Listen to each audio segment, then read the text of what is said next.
consequência da atitude dela. Entendi sua visão, PVC. Bom, a gente dá uma pausa no Palmeiras, daqui a pouco a gente volta a falar do Verdão, mas é o Corinthians quem pede passagem agora. Todo mundo vivendo a expectativa sobre a votação do impeachment do presidente Augusto Melo. E agora a gente tem uma entrevista muito importante com o nosso convidado aqui hoje, que é o presidente do Conselho Deliberativo do Corinthians, Romeu Tuma Júnior. Romeu Tuma já está por aí. E aí Romeu Tuma, muito obrigada pela sua participação aqui no De Primeira. Estamos ao vivo na TV e também no YouTube. Importante falar sobre esse momento aí dos bastidores do Corinthians, esse momento político tão relevante do clube. E eu queria começar te perguntando, Romeu, sobre quais são os próximos passos. Tivemos aí o início de uma votação nesta semana lá no Parque São Jorge, né, a pré-votação, que decidiu pela continuidade do processo de impeachment.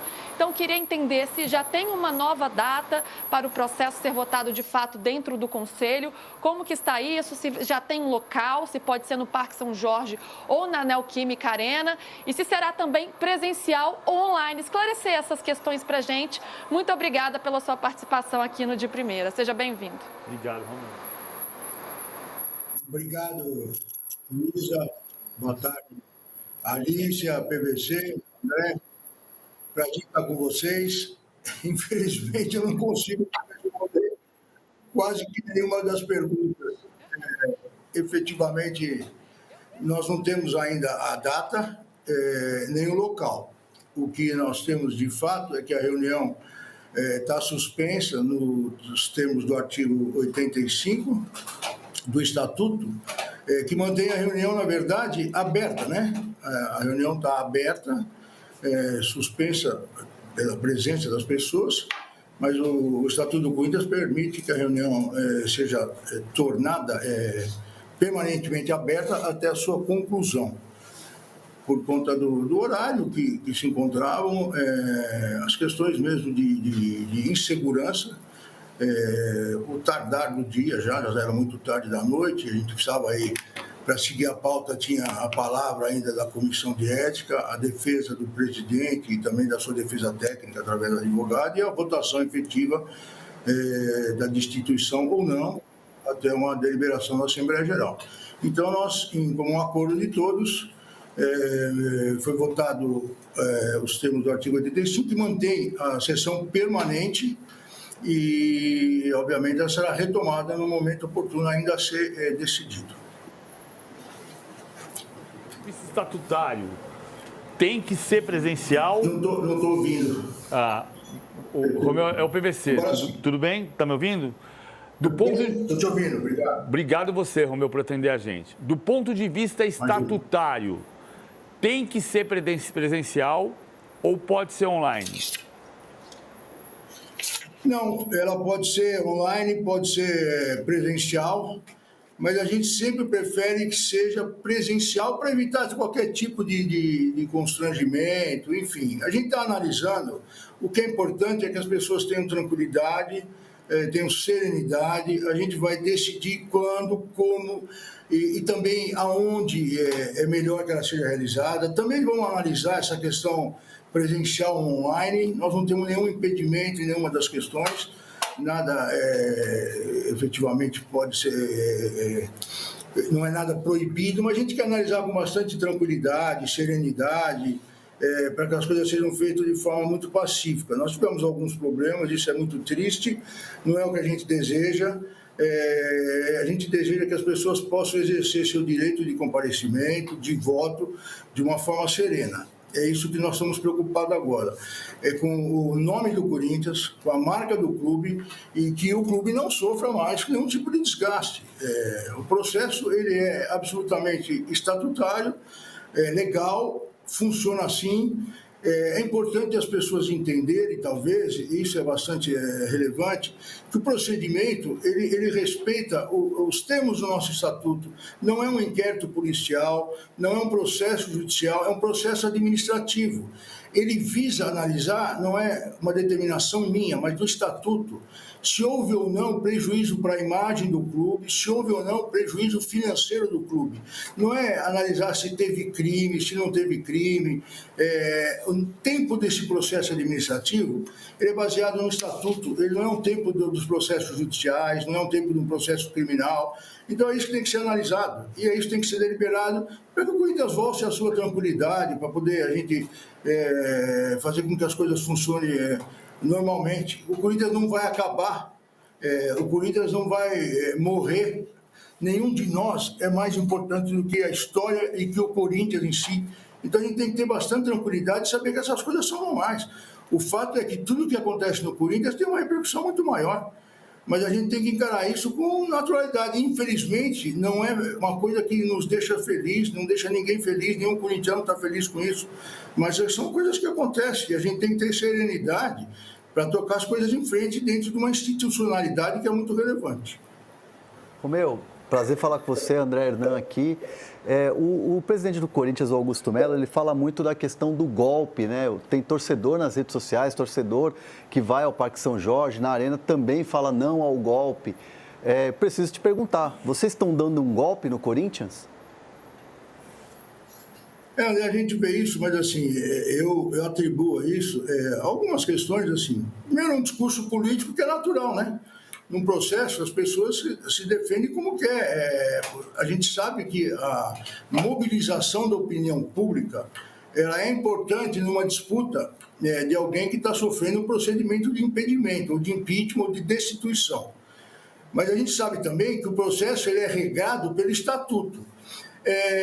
Para as pessoas que, obviamente, não conhecem o Estatuto, ou que não têm nenhum entendimento jurídico, e que, obviamente, ouvem essas colocações que são mais políticas do que técnicas, a gente é preciso trazer à discussão que esse caso foi levado à Justiça, por mais de uma vez. Nós já tivemos 3 questionamentos na Justiça, e todas as vezes a Justiça deu validação a todo o rito que foi feito, a todo o procedimento que está sendo conduzido no Conselho Deliberativo. A Justiça já falou 3 vezes sobre esse procedimento, e disse que ele é um procedimento legal, que está sendo a sua tramitação absolutamente dentro do que prega o nosso Estatuto e que todos os direitos foram preservados, inclusive o da ampla defesa, e que é um processo totalmente legal.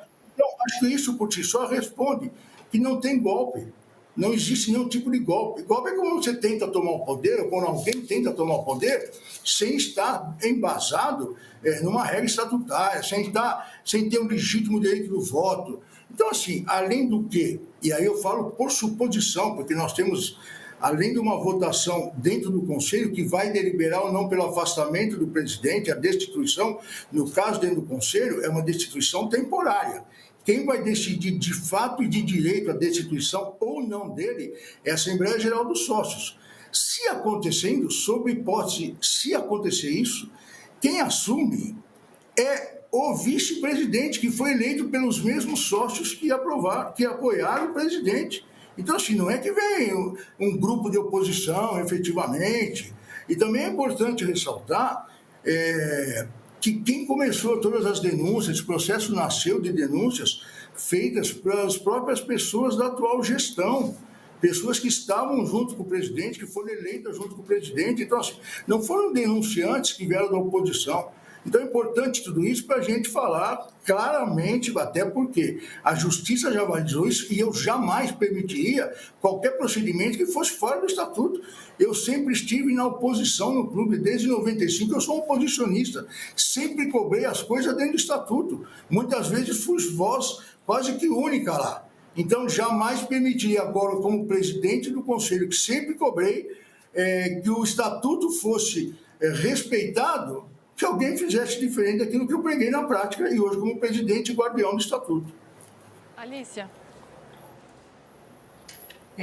Romeu, obrigada aqui pela sua presença. Eu tenho 2 dúvidas, né? Uma em relação à estratégia adotada pelo Augusto Melo, aparentemente de tentar jogar esse processo para frente o máximo possível, adiar ele o máximo possível. Se te parece uma estratégia adequada, uma vez que há uma investigação correndo em paralelo, e quanto mais informação a gente recebe dessa investigação, pior a história fica, né? Então, se a resolução imediata disso poderia, de alguma forma, ser mais ou menos benéfica para o presidente, e se você faz alguma avaliação, uma autocrítica em relação à sua própria postura no dia da votação, por conta daquele enfrentamento com Augusto Mello, aquela discussão em relação à eleição por aclamação ou não. O que você pretende fazer em relação a você próprio e em relação à maneira como vai ser conduzido o próximo encontro, se ele for presencial, para evitar que aquele tipo de cena se repita, né? Porque foram várias cenas que a gente, né, infelizmente, não gostaria de precisar mostrar, mas dentro da votação, do lado de fora, envolvendo dirigentes, envolvendo torcedores, o que vocês pretendem fazer para evitar que isso aconteça no próximo encontro? Não, eu concordo com você. Vamos lá. A questão de estratégia do presidente, eu prefiro não me manifestar, porque é uma questão dele. Ele está se defendendo, ele que é acusado, eu não tenho nenhum tipo de manifestação a fazer, até porque meu papel é presidir o julgamento. Aí é uma questão de estratégia, não é minha parte, eu não sou parte do processo, eu sou apenas o presidente do julgamento. Com relação aos fatos do dia, é importante, foi muito importante a sua colocação, porque eu sou uma pessoa que sempre faço autocrítica.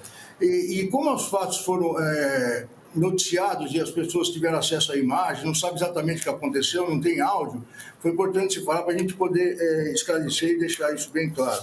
Eu sou sempre uma pessoa que faço autocrítica, aceito críticas, retroajo, volto para trás quando eu acho que eu estou errado. Mas aquilo que aconteceu, é importante deixar primeiro claro que todas as ações que a gente teve ali foram absolutamente dentro do que prega o Estatuto. Aquela primeira votação, que é a deliberação sobre os motivos da convocação, ela não tem no Estatuto uma regra absolutamente definida. Então, assim, não fala assim, essa primeira votação tem que ser por voto aberto, por voto secreto, por voto nominal. Então, quem decide que forma vai ser aquela votação é o presidente do Conselho. Como é só uma deliberação e esse processo já foi reanalisado pela Justiça por 3 vezes, então, assim, está claro que ele deve continuar e até o fim, até para que a gente acabe com isso definitivamente, que o presidente seja destituído ou não seja destituído e a vida segue. Mas, mesmo assim, como tem que ser feita uma deliberação, eu entendi pertinente, como a decisão é minha, que ela fosse feita por aclamação, que é uma regra prevista no regimento interno do clube, do Conselho Deliberativo, em seu artigo 13º, parágrafo 2º. Eu anunciei isso com antecedência no plenário, e esse regimento interno do Conselho ele é parte integrante do Estatuto do clube. Muito bem. Feito isso, até porque a gente precisaria ganhar tempo para que a sessão não tivesse que ser suspensa como aconteceu. Como a gente tinha uma votação posterior, que é obrigatoriamente, por força de dispositivo estatutário, ela tem que ser secreta, nós entendemos que aquela, por tudo que eu já expliquei, poderia ser mais rápida. Então, decidimos que ela seria feita por aclamação. E aí, o rito da aclamação, disposto no estatuto, é senta-levanta. E eu fiz por esse critério. Eu observei claramente que mais pessoas ficaram sentadas, permaneceram como estavam, do que se levantaram. E aí nós tivemos aquela confusão que vocês observaram. Até porque as pessoas mais idosas poderiam ganhar mais tempo, a gente poderia ter a sessão mais rápida, porque, como eu repito, nós tínhamos uma votação secreta mais à frente. Mas houve aquela confusão. Naquele momento, o presidente estava exaltado, faltou com respeito, me xingou, botou o dedo em riste. Eu reagi porque eu acho que dentro do plenário e do conselho, eu presidindo a mesa, eu suspendi a sessão. E ele foi muito desrespeitoso, eu até entendo, ele estava emocionado, perdeu uma votação ali, simbólica, enfim. Mas está tudo certo, eu respeito, considero, eu sempre fui muito amigo do presidente Augusto, até nesse processo mesmo, alguns meses atrás, as pessoas me acusavam de estar protegendo o presidente Augusto. Agora se inverteu, parece que eu quero acusar. Mas, enfim, está tudo bem. Aí o que eu fiz?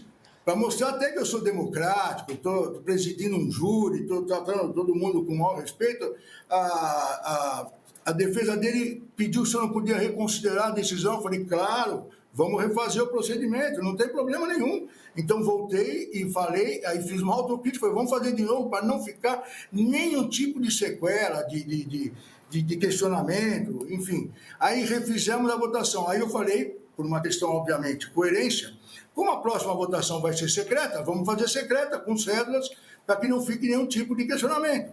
E isso que foi feito. Aí nós tivemos, claramente, tivemos que fazer uma votação secreta para deliberar. E aí demorou 2 horas. Aí você faz a cédula, pessoas votam E aí, até apurar, nós tivemos aquela votação secreta que seria na frente, nós fizemos mais uma. Então, nós gastamos praticamente 2 horas e por isso que o tempo avançou. Mas eu faço autocrítica, voltei atrás, assim, não porque estava errado, o estatuto prevê, repito, mas até para que a serenidade voltasse ao plenário, a gente pudesse tocar a sessão, refiz a votação e veja que coincidência. Eu tinha razão, porque a votação pelo sim, prosseguimento do processo, acabou sendo a vencedora, e é o que eu tinha visto com meus olhares. Aliás, eu mandei filmar o momento da hora que tivesse a primeira votação, e a gente pôde analisar com calma, eu pude analisar depois e vi que realmente tinha mais gente sentada do que em pé, o que me dava razão, mas enfim, aquilo já foi superado, a votação foi feita e fomos em frente. O que às vezes precisa é as pessoas terem um pouco mais de transparência. Perfeito. Desculpa, Mostrar, a gente não chega, pedem para o presidente apresentar documentos, contratos, e às vezes isso não é respondido. Isso acaba levando a esse tipo de situação. Então, assim, a gente precisa ter transparência. Quando vocês questionam, vocês perguntam, a gente precisa responder. A gente ocupa cargo, eu, no caso, o presidente Augusto, que é dentro de uma nação, que é a nação corintiana. As pessoas querem saber o que acontece. A gente tem a obrigação de prestar conta. E quando a gente tem um conselho que é do Corinthians, essas pessoas que estão dentro do conselho representam o associado e representam a nação corintiana. Nós estamos lá para representar as pessoas que nos cobram informação. Então, quem está no cargo tem que ter essa consciência de que tem que prestar conta. É esse que é o problema.